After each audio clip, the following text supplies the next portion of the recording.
Increases are used to shape your piece by making it wider, or to create designs alternating with other stitches. It's very useful for crocheting pieces that get wider, such as sweater sleeves, or when working in the round, as for granny squares or amigurumis. An increase can be made in any type of stitch: single crochet, double crochet, treble crochet.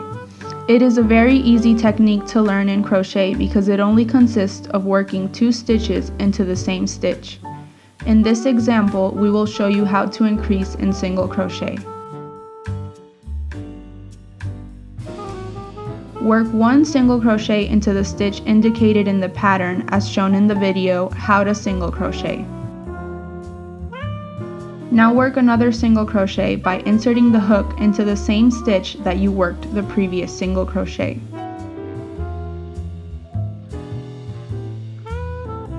As you can see, there are now 2 stitches in 1 stitch, so this row will have 1 more stitch than the previous row.